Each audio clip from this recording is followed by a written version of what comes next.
This is not one storm system passing through. This is not a single heat wave, a single line of thunderstorms, or a single region getting hit with unusual weather. What is building across the United States right now is something considerably rarer and considerably more dangerous than any of those things in isolation. It is everything arriving at the same time, in the same week, across different parts of the same country, all driven by a single connected atmospheric pattern that most people are not seeing as one unified story. On one side of the nation, temperatures are climbing toward numbers that barely sound believable. Not feels like temperatures, padded by humidity.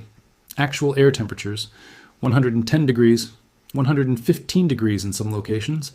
The kind of heat that can burn through the soles of your shoes if you stand on the wrong stretch of pavement. The kind that makes a steering wheel untouchable with bare hands. The kind that can put a healthy adult in the hospital simply from being outside too long without adequate water. And while that is happening on one side of the country, something completely different is spinning up somewhere else. A storm machine is switching on. Not one storm, not two storms. Wave after wave of violent thunderstorms lining up to pound the same stretch of the Midwest and Great Lakes day after day. Straight-line winds strong enough to snap mature trees and send them crashing through houses.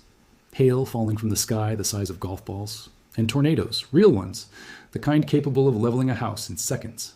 But here's the piece that almost nobody is talking about. There's a third danger tucked behind all of this, one that produces no dramatic footage, one that does not make for compelling video, one that creeps in only after the storms have already passed. And it may end up being the most dangerous component of this entire pattern. That danger is flooding, and it is building slowly beneath all the noise of the heat and the severe weather. And then there is the Atlantic Ocean, the birthplace of hurricanes, which is behaving in a way that looks like good news on the surface, but carries a warning underneath that the weather community is taking seriously. All of these pieces are connected. Understanding how requires understanding the root of all of it, a single atmospheric structure that is simultaneously producing extreme heat, violent storms, and hidden flood risk across the same week in the same country. Once you see the full picture, the scale of what is happening becomes clear in a way that individual weather alerts and individual storm warnings simply cannot communicate on their own. Start with the heat, because the heat is where this entire chain of events begins. Picture a massive blanket of hot air parked directly over the central and southern plains, and it is not moving. Think of it as an invisible lid clamped down over a pot with the burner cranked all the way up. The air trapped beneath has nowhere to go. It cannot escape. The wind cannot push it away. Clouds cannot punch through the lid from above. The heat just accumulates, degree by degree, day by day, under that invisible cap. This is what meteorologists call a heat dome, and the one currently sitting over the Central Plains is producing numbers that the National Weather Service is not using ordinary language to describe. Across parts of southern Kansas and northern Oklahoma, temperatures are expected to push toward 115 degrees. That number is not a misread.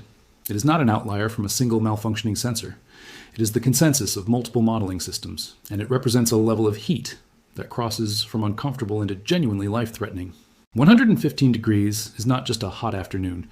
It is the kind of temperature where roads buckle, where power grids strain toward their operational limits, where a person could end up in serious medical trouble simply from walking between two buildings without shade. The National Weather Service issues heat emergencies at these levels, and those are not precautionary. They are responses to documented evidence that people die in conditions like this. And this is not a one-day event. That is the detail that transforms it from a severe heat event into a sustained emergency. A single day of extreme heat is something the human body can manage with reasonable precautions. You stay indoors during the hottest stretch of the afternoon, you drink water before you feel thirsty, and by the following morning, when the temperature has dropped back to something manageable, your body has recovered. But when the heat dome holds for days in a row, the equation changes completely. By Saturday, this dome pushes outward, spreading northward into South Dakota and Nebraska, where temperatures climb well past 100 degrees in places that would normally see pleasant summer days in the low 90s. By Sunday and into Monday, the intensity deepens further. Cities across central Kansas could be looking at highs near 112 degrees. St. Louis could hit 101. And across a wide swath of the southern and central plains, there is simply no relief on the horizon. The critical detail most people overlook when they hear about a heat event like this is the overnight temperature. Common sense says that once the sun goes down, temperatures should drop. Under a heat dome, they do not drop meaningfully. The nighttime lows under this dome are staying dangerously elevated, sometimes into the mid-80s and above. That means the human body never receives the recovery period it needs. You go to sleep in oppressive heat. You wake up in oppressive heat. Your core temperature never fully resets, and the following afternoon arrives even hotter than the one before. This particular dome is expected to hold through roughly Tuesday or Wednesday of next week before finally beginning to break down. That is the better part of a full week of relentless extreme heat pressing down on millions of people. Here is something that deserves emphasis because it consistently fails to receive the attention it merits. Heat is the leading cause of weather-related deaths in the United States every single year. Not tornadoes, not hurricanes, not floods. Heat. It kills more Americans annually than all of those threats combined, and it does so largely because people do not take it as seriously. Heat does not generate dramatic imagery. Nobody points a camera at a heat wave the way they point a camera at a tornado cutting through a neighborhood. There is no video that conveys the danger the way there is for a hurricane making landfall. And so heat gets underestimated repeatedly, and the consequences are consistently tragic. If you are anywhere in the central or southern plains this week, the practical response is specific and immediate. Check on elderly neighbors and family members because older adults are disproportionately vulnerable to heat-related illness and are more likely to underestimate their own risk. Make sure pets have water and access to shade at all times. Under no circumstances leave a child or animal inside a parked car, even briefly. In 115-degree ambient heat, the interior of a parked car can reach 150 degrees in under 15 minutes. At that temperature, that is a fatal environment in a very short window of time. Drink water before you feel thirsty. Thirst is a lagging indicator. By the time you feel it, you're already behind. Stay indoors during the hottest stretch of the afternoon, typically between noon and 6 in the evening. And if you must be outside, take breaks in shade, wear light-colored loose clothing, and pay close attention to your own body. Dizziness, confusion, nausea, or a sudden drop in sweating are signs that your body is struggling. Those symptoms require immediate action. Move to a cool environment and seek medical attention if they persist. Now here is where the story takes a turn that is genuinely fascinating from an atmospheric science perspective. Because that same dome of heat sitting over the middle of the country is not just cooking everything beneath it. It is simultaneously building the factory that will produce the violent storms hammering the other side of the country. Here is the mechanism. The dome is sitting over the central plains. Nothing inside it can move, but the atmosphere is constantly trying to reach equilibrium, constantly trying to balance the enormous energy differential between the superheated air under the dome and the cooler air sitting along its northern edge. The jet stream, that fast-moving river of air high above the surface, is running right along that northern boundary, dragging in cooler, drier air from the northwest and slamming it against the hot, moisture-laden air being pumped upward from beneath the dome. That boundary is where the violence happens. The hot air wants to rise. The cooler air is pressing in. When they collide, the atmosphere becomes wildly unstable, and the energy that has been building under the dome has to go somewhere. It goes straight up, explosively, in the form of towering thunderstorms that can reach 40,000 feet or more into the atmosphere. That is why, while the southern plains bake under deadly, suffocating heat, the northern plains and the Great Lakes are simultaneously being pounded by severe storms. Same root cause, two completely different experiences, depending on where you are standing. The energy available to these storm systems is extraordinary. A heat dome does not sit passively. It actively pumps moisture into the atmosphere from the soil, from crops, from lakes and rivers across the region. That moisture rises until it hits the dome's cap, is forced sideways toward the edges, and then when it reaches the seam, where the cap weakens and cooler air begins to intrude, it explodes upward. The storms that form in this environment feed on that accumulated energy with a voraciousness that smaller, more ordinary convective events simply cannot match. Today and tonight, the first wave is already rolling through across the upper Midwest, from Iowa northward into Minnesota and eastward into Wisconsin and Michigan. The primary threat with this batch is straight-line wind, gusts capable of snapping power poles, overturning vehicles and turning loose debris into projectiles. Large hail is a real possibility farther west, across South Dakota and Nebraska, where storms can build especially tall and especially aggressive. The tornado risk today is officially rated as low, and that is an accurate characterization. But low is not the same as zero. There is a corridor running roughly from the Des Moines area northward towards central Wisconsin, where surface winds are expected to shift and strengthen in the late afternoon hours. When that occurs, even a storm that appears ordinary can suddenly acquire rotation. It is uncommon in today's environment, but it is not impossible. If you are in that corridor, having a reliable alert system configured on your phone is the single most important thing you can do. Saturday functions as a relative breather in this pattern, and that is worth acknowledging honestly. Storm activity shifts toward the interior northeast, with Pennsylvania and New York as the main areas of concern. Scattered thunderstorms could bring gusty winds and isolated hail through the afternoon.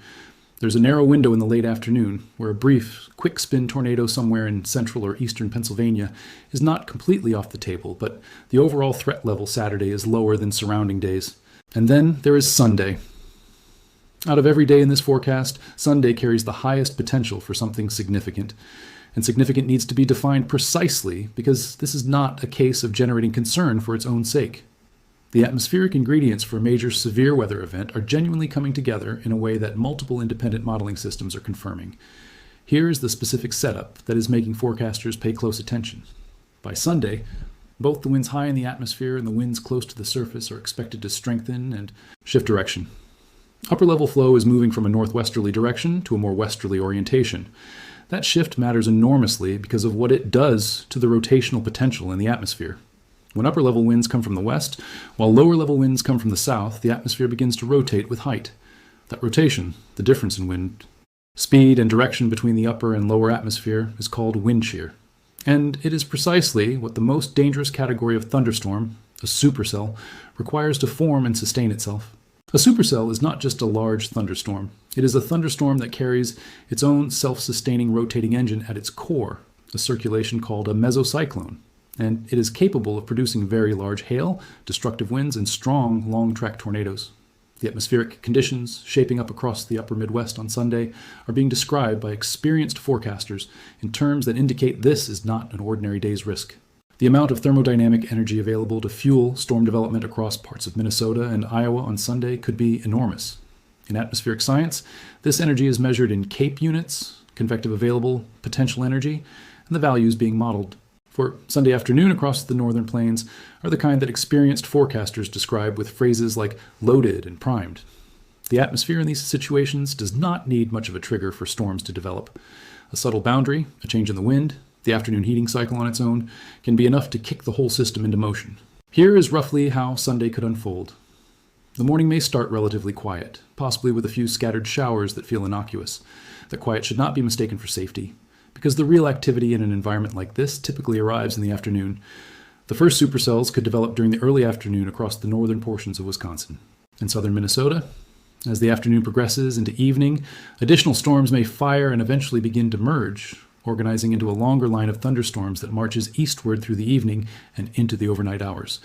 If that evolution plays out, cities including Milwaukee, Grand Rapids, and potentially Detroit could be facing severe weather conditions in the late evening and early morning hours of Monday.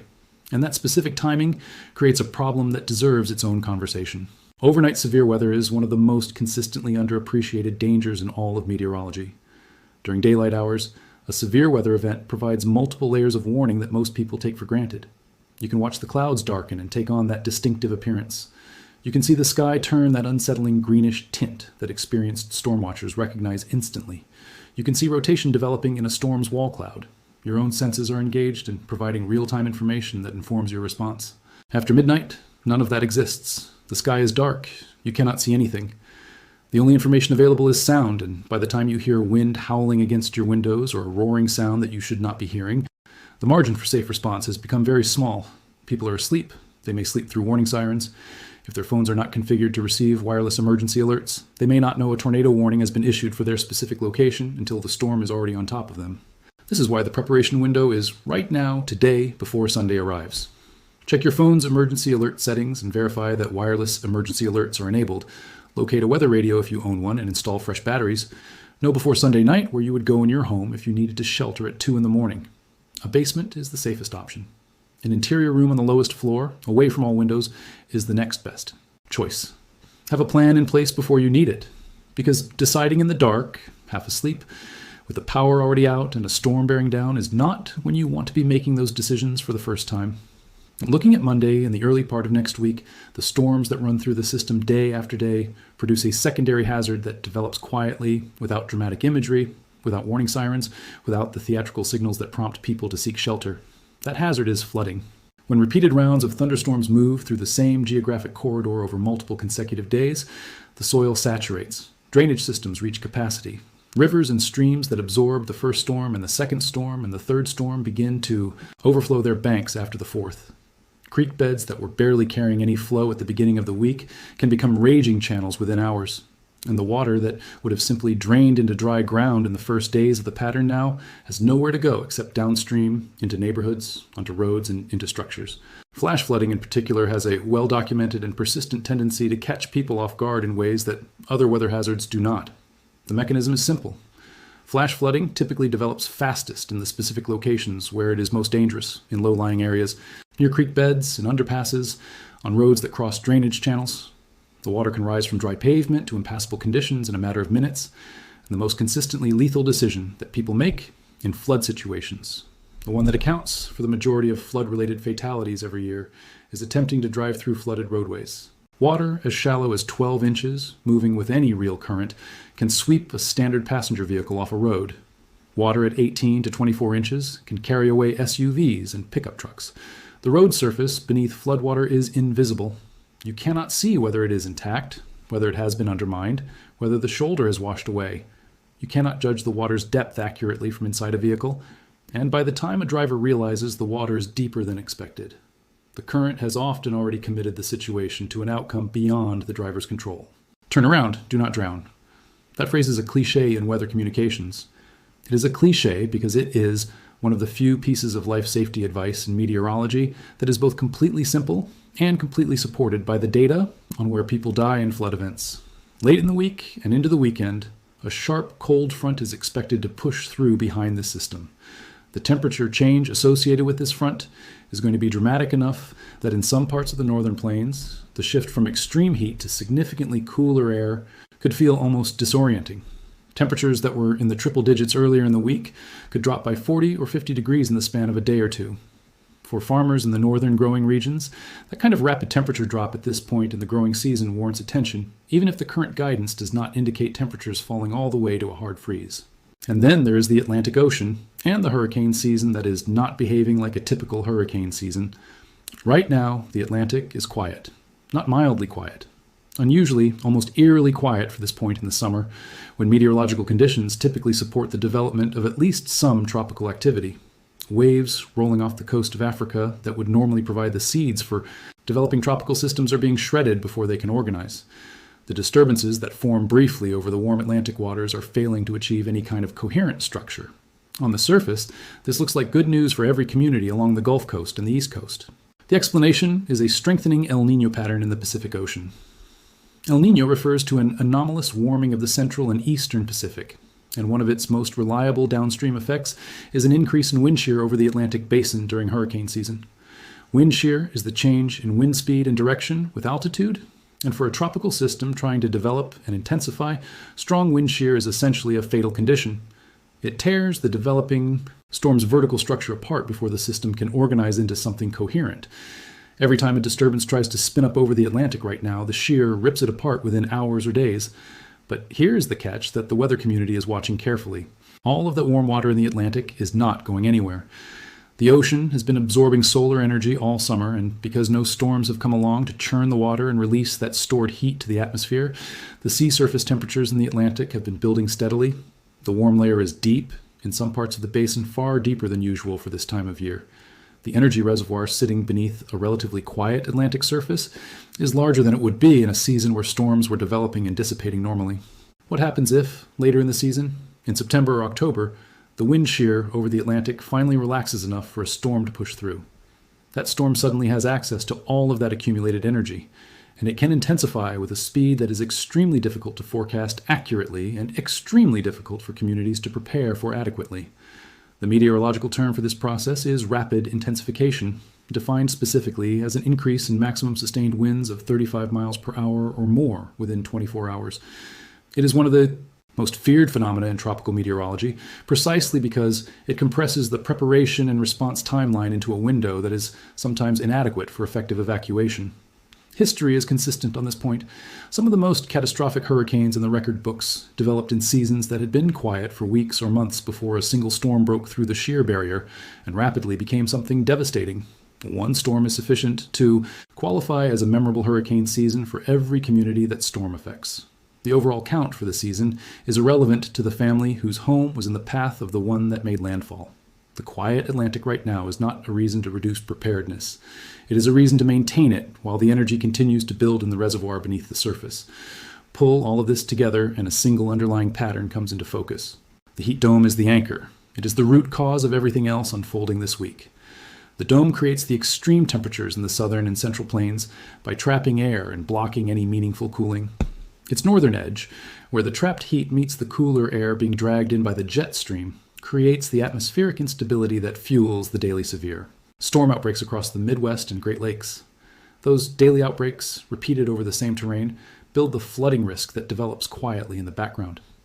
The eventual breakdown of the dome produces the dramatic cold front that sends temperatures plunging and creates new hazards in its wake. And the broader Pacific pattern that is suppressing Atlantic hurricane activity is creating an energy reservoir that will demand attention before the season ends. One pattern, one root cause, multiple simultaneous expressions across different parts of the same country in the same week. Weeks like this are genuinely unusual.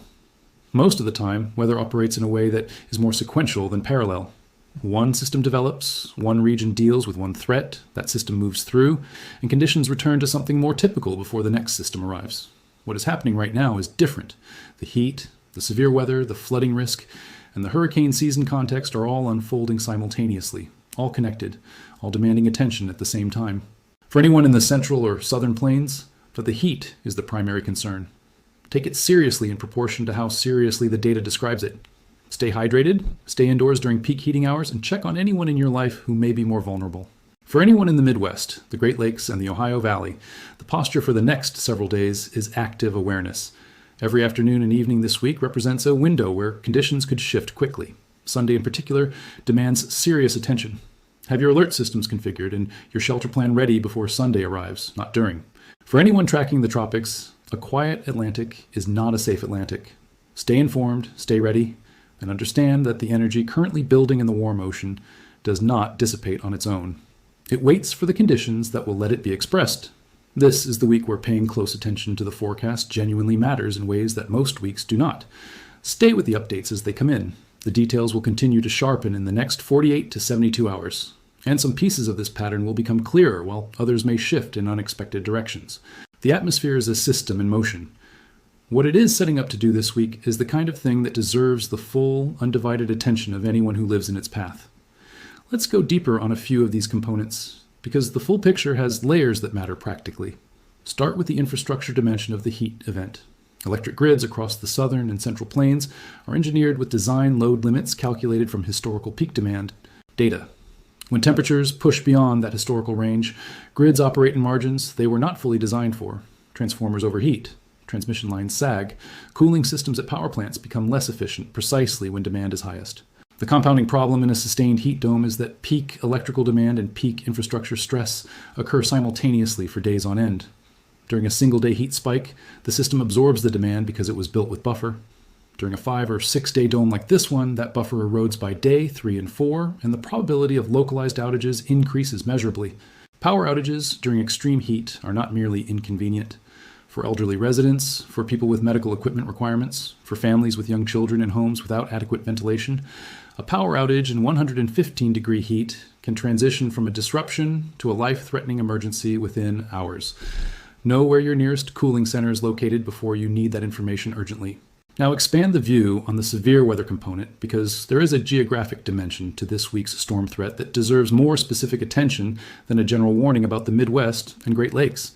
The storms forming along the northern edge of the heat dome are not randomly distributed. They are organizing and initiating in patterns that reflect the atmospheric boundaries driving them.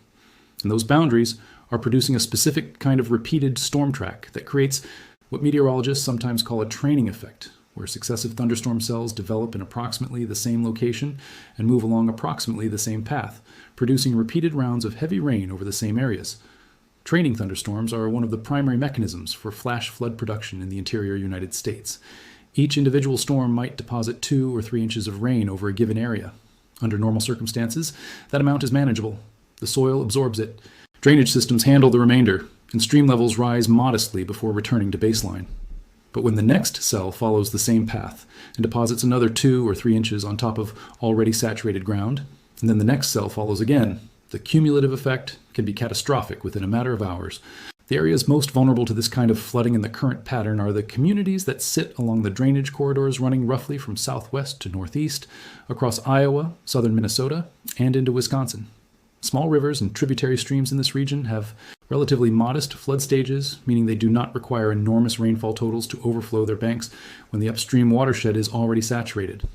By the time the storm activity peaks midweek, the soil moisture anomalies in some of these areas may be the highest they have been at this point in the summer in several years.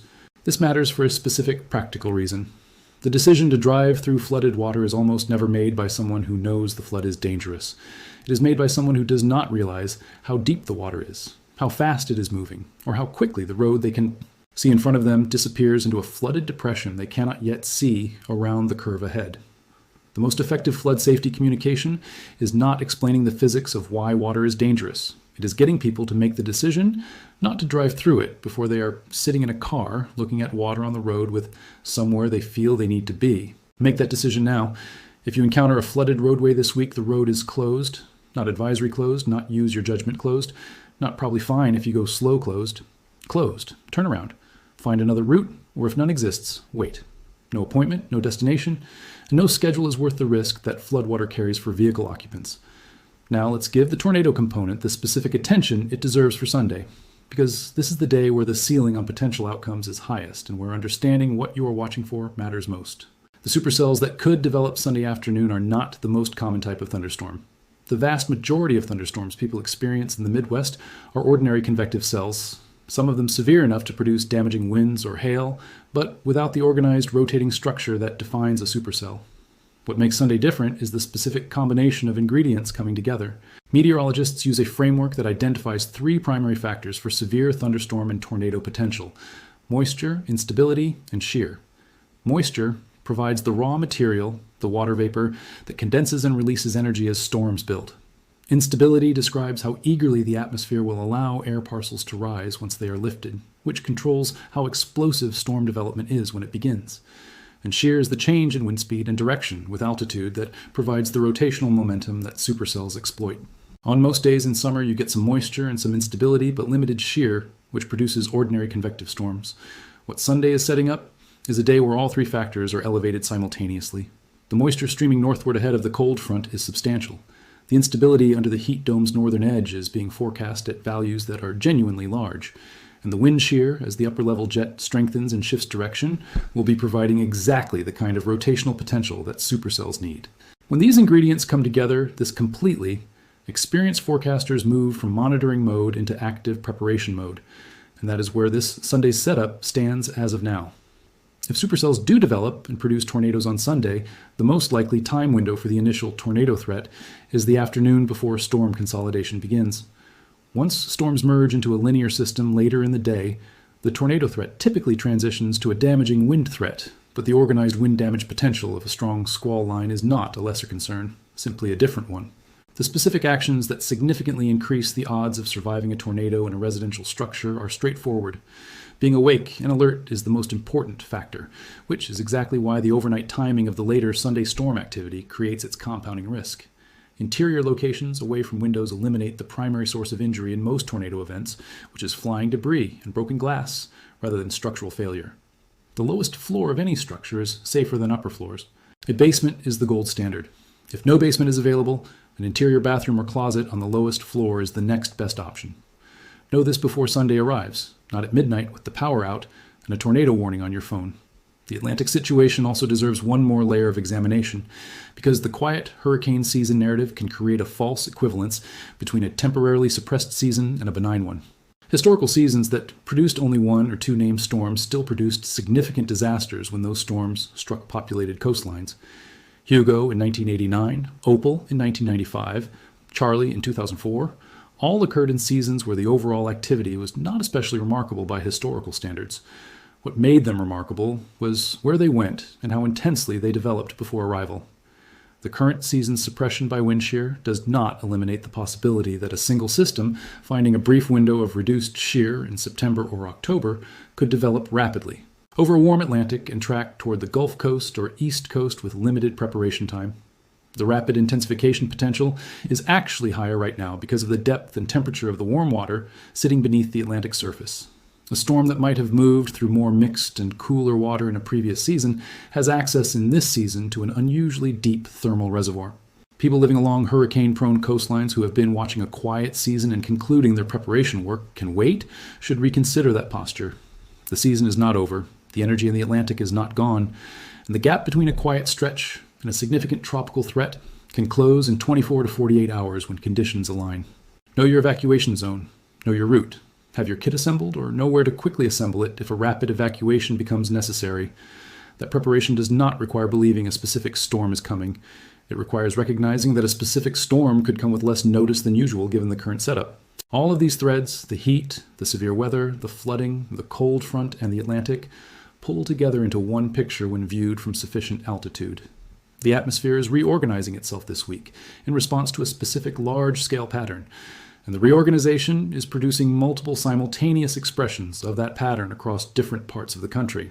This kind of week is why meteorology matters, not just as an academic discipline, not just as a professional service, but as a direct input into decisions that can determine whether people are safe or in danger.